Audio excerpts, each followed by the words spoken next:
আসসালামু আলাইকুম। আমন্ত্রণ জাগো টিভি নিউজে। সঙ্গে আছি আমি আফরিন সুমনা। শুরুতে জানিয়ে দিচ্ছি সংবাদ শিরোনাম। আবারও গাজার ধ্বংসস্তূপ থেকে জেগে উঠছে হামাস। বিস্ময়করভাবে 40,000 নতুন যোদ্ধা নিয়ে মাঠে নামছে কাসসাম ব্রিগেড। যে কারণে ইয়েমেনে জড়ো হচ্ছে 80,000 সেনা সদস্য। পরমাণু ইস্যুতে তেহরানের হুঁশিয়ারি, ওমান বৈঠকে কোণঠাসা যুক্তরাষ্ট্র। যুদ্ধে চমক দেখাচ্ছে রাশিয়ার S-400 প্রতিরক্ষা ব্যবস্থা।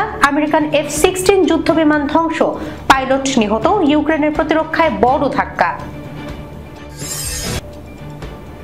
এবার ইসরায়েলে হামাস হুথির দ্বিমুখী হামলা। ভারতে ওয়াকফ আইন পাশ, প্রথম পদক্ষেপে গুড়িয়ে দেয়া হলো মাদ্রাসা। আফগানিস্তানের সকল প্রদেশে পরিপূর্ণ শরিয়া আইন বাস্তবায়নের নির্দেশ আমিরুল মুমিনিনের। দর্শক, শিরোনাম শুনছিলেন, এবার জানিয়ে দিচ্ছি বিস্তারিত। আবারও গাজার ধ্বংসস্তূপ থেকে জেগে উঠেছে হামাস। যুদ্ধ ক্ষমতা পুনর্গঠন করে পূর্ণ শক্তি ফিরে পেয়েছে বলে জানিয়েছে কয়েকটি সংবাদ মাধ্যম। প্রতিবেদন অনুযায়ী হামাস তার সামরিক শক্তি পুনর্গঠন করে বিস্ময়করভাবে 40,000 যোদ্ধা মোতায়েন করতে সক্ষম হয়েছে। কাসসাম ব্রিগেডের এত সংখ্যায় সেনা সংগ্রহ শত্রু বাহিনীর জন্য বিস্ময়কর ঘটনা বলে বর্ণনা করা হয়েছে, যেখানে ইসরায়েলি সেনারা হতাশাগ্রস্ত ও যুদ্ধ ক্লান্ত হয়ে আর বাহিনীতে ফিরতে চাইছে না। কাসসাম ব্রিগেডের নেতৃত্বে যুদ্ধ ময়দানে সক্রিয় হচ্ছে নতুন এই যোদ্ধারা। এই বাহিনী যেন আকস্মিকভাবে আবির্ভূত হয়েছে বলে সংবাদ মাধ্যমের খবরে বলা হয়েছে। গাজার ধ্বংসস্তূপ থেকে কাসসাম ব্রিগেডের নতুন করে জেগে ওঠার খবর জানাচ্ছেন সিদ্দিকুর রহমান।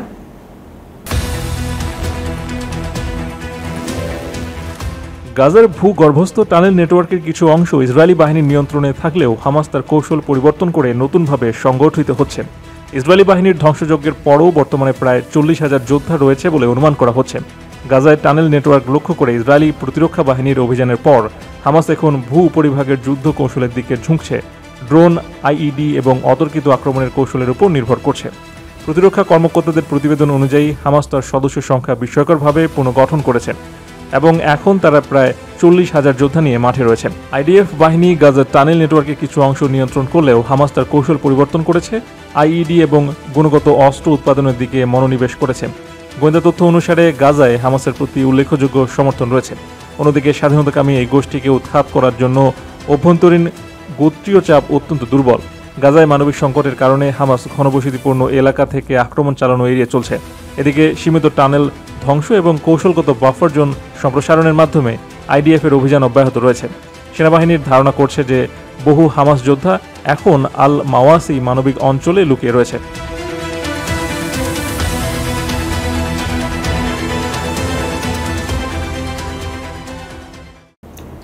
ইয়েমেনে জড়ো হচ্ছে হাজার হাজার সেনা সদস্য। মধ্যপ্রাচ্যে ফিলিস্তিনের পক্ষে প্রকাশ্যে বীরের মতো লড়ে যাচ্ছে ইয়েমেনের হুথি যোদ্ধারা।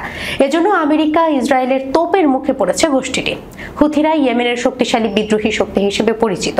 তাদের দমন করতে ইয়েমেনের বিভিন্ন টার্গেটে বিমান ও ক্ষেপণাস্ত্র হামলা চালাচ্ছে ইসরায়েল ও আমেরিকা। প্রতিবেশী সৌদি আরবের সঙ্গেও তাদের সম্পর্ক ভালো নয়। তবে এবার খবর প্রকাশিত হয়েছে হুথি যোদ্ধাদের উৎখাতে জড়ো হচ্ছে 80,000 সেনা। বিস্তারিত সিদ্দিকুর রহমানের প্রতিবেদনে। ইয়েমেন ভিত্তিক ইংরেজি ভাষার সংবাদ মাধ্যম দ্য ন্যাশনাল এক প্রতিবেদনে জানিয়েছে, হুথি যোদ্ধাদের বিরুদ্ধে বড় ধরনের সামরিক অভিযানের প্রস্তুতি নিচ্ছে ইয়েমেনের পশ্চিমা তথা আন্তর্জাতিকভাবে স্বীকৃত সরকার। আর এই অভিযান ঘিরে জড়ো হচ্ছে প্রায় 80,000 সেনা। প্রতিবেদনে বলা হয়, তাদের প্রাথমিক লক্ষ্য গুরুত্বপূর্ণ হোদাইদাহ বন্দর হুথি যোদ্ধাদের কাছ থেকে পুনর্দখল করা। 2021 সালে পশ্চিমাদের স্বীকৃত সরকারের হাতছাড়া হয় এই বন্দর। যদিও ব্যাপক পরিসরে এই অভিযানে আমেরিকার সাহায্য পাওয়ার সম্ভাবনা নেই বললেই চলে। কবে এই অভিযান শুরু হবে তা নিয়েও রয়েছে ধোঁয়াশা। তবে বিশ্লেষকদের বিশ্বাস, শীঘ্রই এমন অভিযান শুরু হবে।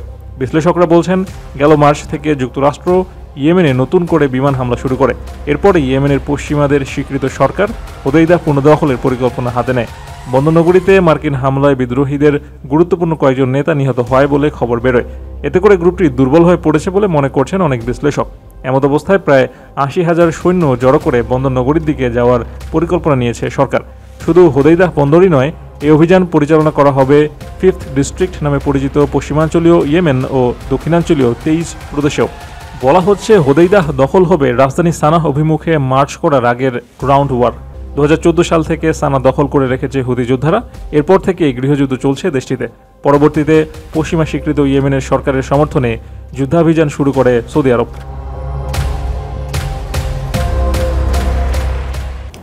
পরমাণু ইস্যুতে তেহরানের হুঁশিয়ারি, ওমান বৈঠকে কোণঠাসা যুক্তরাষ্ট্র। পরমাণু কর্মসূচি বন্ধ না করলে ইরানকে দিতে হবে চরম মূল্য। মার্কিন প্রেসিডেন্ট ডোনাল্ড ট্রাম্প বলে আসছেন, দরকার হলে নেওয়া হবে সামরিক পদক্ষেপ। অন্যদিকে ইরান জানিয়েছে, চাপ দিয়ে দমানো যাবে না তাদের। পশ্চিমাদের চোখ রাঙানি, কঠোর নিষেধাজ্ঞা আর বারংবার যুদ্ধের হুমকি দিয়েও তেহরানকে হারাতে পারছে না আমেরিকা। বিস্তারিত রিপোর্টে। পারস্য উপসাগরের নিরপেক্ষ দেশ ওমানে দুই দেশের সাম্প্রতিক বৈঠকের জেরে কোন দিকে গড়াবে মধ্যপ্রাচ্য পরিস্থিতি সেটা নিয়ে দেখা দিয়েছে অনিশ্চয়তা। সর্বোচ্চ চাপ, অর্থনৈতিক অবরোধের মতো নানা পদক্ষেপ সত্ত্বেও ইরান যে শুধু টিকে আছে এমন নয়, বরং দেশটি এখন আত্মপ্রকাশ করেছে পরমাণু প্রযুক্তিতে মধ্যপ্রাচ্যের এক অনন্য শক্তি হিসেবে। তেহরানের এমন শক্তির পেছনে আছে সর্বোচ্চ ধর্মীয় নেতা আয়াতুল্লাহ খামেনির পশ্চিমা বিরোধী অনড় ভূমিকা। বিশ্লেষকরা বলছেন, ইরান আর এখন 2015 সালের ইরান নেই। তখন দেশটি ছিল আন্তর্জাতিক নিষেধাজ্ঞায় জর্জরিত। কিন্তু বিকল্প পথ তৈরি, শক্তিশালী প্রক্সি নেটওয়ার্ক ও নতুন নতুন মিত্রদের নিয়ে কৌশলী খেলোয়াড়ে পরিণত হয়েছে তেহরান। ট্রাম্প প্রশাসনের মধ্যপ্রাচ্য বিষয়ক দূত স্টিভ উইটকফ ওয়াল স্ট্রিট জার্নালকে দেওয়া সাম্প্রতিক এক সাক্ষাৎকারে স্বীকার করেছেন, ইরানকে ছাড় দিতে প্রস্তুত যুক্তরাষ্ট্র। বিশ্লেষকরা মনে করছেন, আক্রমণের হুমকি দেওয়া অব্যাহত রাখলেও শেষ পর্যন্ত আলোচনার টেবিলে সমাধান খুঁজবে ওয়াশিংটন। তাদের দাবি, ইরানের শক্ত প্রতিরোধ ও মোক্ষম চালের কারণে সুবিধা করে উঠতে পারছে না ট্রাম্প প্রশাসন। সরাসরি যুক্তরাষ্ট্রের সঙ্গে বৈঠকে না বসলেও মধ্যস্থতাকারী ওমানের মাধ্যমে নিজেদের বক্তব্য তুলে ধরছেন ইরান। দেশটির সর্বোচ্চ নেতার উপদেষ্টা কড়া ভাষায় জানিয়েছেন, বাইরের হুমকি অব্যাহত থাকলে জাতিসংঘের পরমাণু বিষয়ক পর্যবেক্ষকদের ইরান থেকে বের করে দেওয়া হবে। পাশাপাশি অন্য কোথাও সরিয়ে নেওয়া হবে ইউরেনিয়াম। দরকার হলে স্থগিত করা হবে সব ধরনের সহযোগিতা। শীর্ষ পর্যায়ের এই ইরানি নেতার দেয়া এমন বিবৃতি ইঙ্গিত দিচ্ছে, কোনো কিছুতেই আর পিছু হটবে না ইরান। 2015 সালের দ্বিপাক্ষিক পরমাণু চুক্তি থেকে ট্রাম্পের সরে যাওয়ার পর নিজেদের পারমাণবিক ক্ষমতা বিস্তারে মনোযোগ দেয় ইরান। এর ফলে আরব বিশ্ব যখন ব্যস্ত আমেরিকার তোষামতে, তখন পশ্চিমাদের বিরুদ্ধে দাঁড়িয়েছে মুসলিম রাষ্ট্র ইরান। ইরানের ক্রমবর্ধমান প্রভাব প্রমাণ করছে মধ্যপ্রাচ্যে চূড়ান্ত ব্যর্থ হচ্ছে মার্কিন কূটনীতি।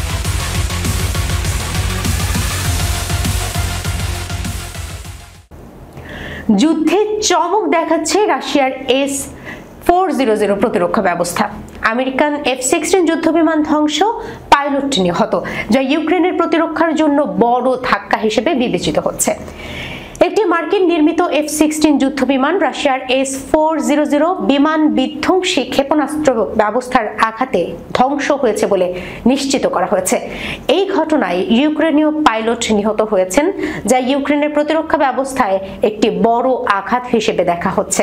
সাম্প্রতিক প্রতিবেদন অনুযায়ী রাশিয়ার এই আধুনিক S-400 ট্রায়াম্ফ ক্ষেপণাস্ত্র ব্যবস্থা ইউক্রেনীয় বিমানটিকে সফলভাবে লক্ষ্যবস্তুতে পরিণত করে। ইউক্রেন রাশিয়া যুদ্ধের সর্বশেষ খবর জানাচ্ছেন সিদ্দিকুর রহমান।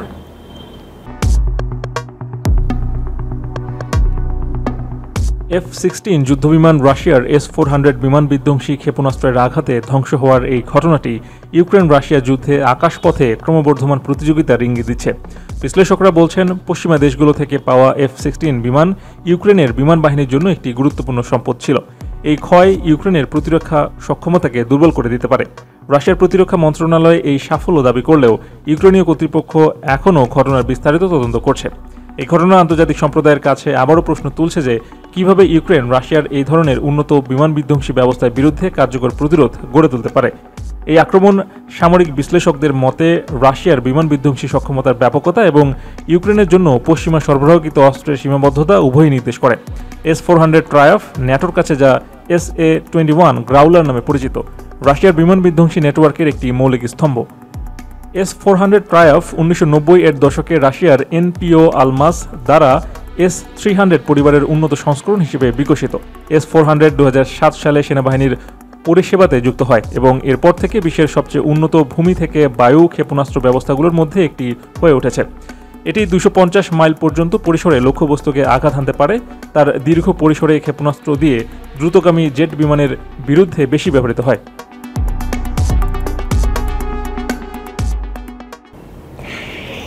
ইসরায়েলে হামাস হুথির দ্বিমুখী হামলা। যখন গাজার দক্ষিণাঞ্চলে ঘিরে ফেলেছে ইসরায়েলিরা, তখন ইসরায়েলি ভূখণ্ড লক্ষ্য করে ছোড়া হয় গুলি। হামাসের গুলিতে গুরুতর আহত হন এক আইডিএফ কর্মকর্তা। শুক্রবার ইসরায়েলের সীমান্তবর্তী এলাকাগুলোতে হামলা করে ফিলিস্তিনি স্বাধীনতাকামী গোষ্ঠী। তবে ইসরায়েলের দাবি, হামাসের গুলিতে তেমন কোনো ক্ষয়ক্ষতি হয়নি তেল আবিবের। আহত সেই কর্মকর্তাও সামান্যই আঘাত পেয়েছেন। অন্যদিকে ইসরায়েলের পাল্টা গুলিতে তাৎক্ষণিকভাবে নিহত হয়েছেন সংগঠনটির 2 সদস্য। কিছুক্ষণ পর একই সেলের আরও এক সদস্যকে বিমান হামলা চালিয়ে হত্যা করা হয়েছে বলে দাবি করেছে আইডিএফ। সেই দিনই বিকেলেই ইসরায়েলের পূর্ব দিক থেকে তেল আবিবে একটি ড্রোন শনাক্ত করে দেশটির আকাশ প্রতিরক্ষা ব্যবস্থা সেটিকে ভূপাতিত করা হয়েছে বলেও জানিয়েছে আইডিএফ। হামলার পরপরই এর দায় স্বীকার করে নেয় ইয়েমেনের ইরান সমর্থিত সশস্ত্র গোষ্ঠী হুথি। জানায়, তেল আবিবের কাছে সামরিক লক্ষ্যবস্তুতে আঘাত হানতে এই হামলা চালানো হয়। হামলায় ব্যবহার করা হয় 2টি ড্রোন। ইসরায়েল জানিয়েছে, একটি ড্রোন তারা আকাশেই ভূপাতিত করে, আর দ্বিতীয়টি ইসরায়েলের সীমানায় পৌঁছাতে পারেনি। ভারতে ওয়াকফ আইন পাশ, প্রথম পদক্ষেপেই গুড়িয়ে দেওয়া হলো মাদ্রাসা। ভারতের সম্প্রতি পাশ হয়েছে ওয়াকফ আইন। এ নিয়ে দেশটির নানা প্রান্তে তীব্র বিক্ষোভ ও প্রতিবাদ চলছে। পাশাপাশি দেশের শীর্ষ আদালতেও আইনটি বাতিলের দাবিতে একাধিক পিটিশন জমা পড়েছে। তবে তীব্র বিক্ষোভ ও প্রতিবাদ সত্ত্বেও এরই মধ্যে ওই আইনের অধীনে পদক্ষেপ নিতে শুরু করেছে দেশটির কর্তৃপক্ষ। প্রথম পদক্ষেপ হিসেবেই বিজেপি শাসিত মধ্যপ্রদেশের পান্না জেলায় বুলডোজারে গুড়িয়ে দেওয়া হয়েছে একটি মাদ্রাসা। প্রশাসনের দাবি, অবৈধভাবে জায়গা দখল করে তৈরি করা হয়েছিল ওই মাদ্রাসা। নির্দিষ্ট অভিযোগের ভিত্তিতে মাদ্রাসা পরিচালনা কমিটি ওই প্রতিষ্ঠানটি ভেঙে ফেলেছে। প্রশাসনিক কর্মকর্তারা জানিয়েছেন, অবৈধভাবে নির্মাণের অভিযোগে ওই মাদ্রাসার বিরুদ্ধে প্রথম অভিযোগ দায়ের করেছিলেন এক মুসলিম ব্যক্তি। সেই অভিযোগের পর মধ্যপ্রদেশের বিজেপি সভাপতি বিষ্ণু দত্ত শর্মা প্রশাসনের কাছে অভিযোগ দায়ের করেন। এরপর মাদ্রাসা কমিটির কাছে নোটিশ পাঠায় প্রশাসন। সেই নোটিশের ভিত্তিতেই মাদ্রাসা কমিটি ওই শিক্ষা প্রতিষ্ঠানে বুলডোজার নিয়ে আসে বলে স্থানীয় সংবাদ মাধ্যমের প্রতিবেদনে দাবি করা হয়। সূত্র টাইমস অফ ইন্ডিয়া। ইমারাতে ইসলামিয়া আফগানিস্তানের সকল প্রদেশে পরিপূর্ণ শরিয়া আইন বাস্তবায়নের নির্দেশ দিয়েছেন দেশটির সর্বোচ্চ নেতা বা আমিরুল মুমিনিন হিবাতুল্লাহ আখুন্দজাদা। একই সঙ্গে দেশের রাজনৈতিক, অর্থনৈতিক ও সামরিক ব্যবস্থাতেও সমানভাবে শরিয়া আইন প্রয়োগ করতে বলেছেন তিনি। শুক্রবার 11 এপ্রিল আফগানিস্তানের কান্দাহারে আমিরুল মুমিনিন ও বেশ কয়েকজন প্রাদেশিক গভর্নরের মধ্যে অনুষ্ঠিত বৈঠকে এই সিদ্ধান্ত জানানো হয়। বৈঠকে সর্বোচ্চ নেতা বলেন, রাজনৈতিক, অর্থনৈতিক ও সামরিক পর্যায়ে পরিপূর্ণ শরিয়া আইন বাস্তবায়ন করার সময় এসেছে। শরিয়া আইন বাস্তবায়নের জন্য স্থানীয় সরকারি কর্মকর্তাদের প্রতি সর্বোচ্চ প্রচেষ্টার আহ্বান জানান তিনি। সেই সঙ্গে বিশেষ নির্দেশনা দেওয়া হয়েছে দেশটির দাওয়াত ওয়াল ইরশাদ বা পুণ্যের প্রচার এবং অপপ্রচার প্রতিরোধ সম্পর্কিত মন্ত্রণালয়কে। আফগানিস্তানের ডেপুটি মুখপাত্র হামদুল্লাহ ফিতরাত বলেন, সম্মানিত আমিরুল মুমিনিন কর্মকর্তাদের নির্দেশ দিয়েছেন ইসলামী ব্যবস্থা শক্তিশালী করতে, শরিয়াহ বাস্তবায়ন করতে, সৎ কাজের আদেশ এবং অসৎ কাজের নিষেধের আইন প্রয়োগ করতে এবং জনগণের সেবা করতে। দর্শক, এই ছিল এখনকার মতো জাগো টিভি নিউজে। যাবার আগে সংবাদ শিরোনামগুলো জানিয়ে দিচ্ছি আরো একবার। আবারও গাজার ধ্বংসস্তূপ থেকে জেগে উঠছে হামাস। বিস্ময়করভাবে 40,000 নতুন যোদ্ধা নিয়ে মাঠে নামছে কাসসাম ব্রিগেড। যে কারণে ইয়েমেনে জড়ো হচ্ছে 80,000 সেনা সদস্য। পরমাণু ইস্যুতে তেহরানের হুঁশিয়ারি, ওমান বৈঠকে কোণঠাসা যুক্তরাষ্ট্র। যুদ্ধে চমক দেখাচ্ছে রাশিয়ার S-400 প্রতিরক্ষা ব্যবস্থা। আমেরিকান F-16 যুদ্ধবিমান ধ্বংস, পাইলট নিহত। ইউক্রেনের প্রতিরক্ষায় বড় ধাক্কা। এবার ইসরায়েলে হামাস হুথির দ্বিমুখী হামলা। ভারতে ওয়াকফ আইন পাশ, প্রথম পদক্ষেপে গুড়িয়ে দেয়া হলো মাদ্রাসা। আফগানিস্তানের সকল প্রদেশে পরিপূর্ণ শরিয়া আইন বাস্তবায়নের নির্দেশ আমিরুল মুমিনিনের। এখনকার মতো এ পর্যন্ত। এতক্ষণ সঙ্গে থাকার জন্য ধন্যবাদ সবাইকে। আল্লাহ হাফেজ।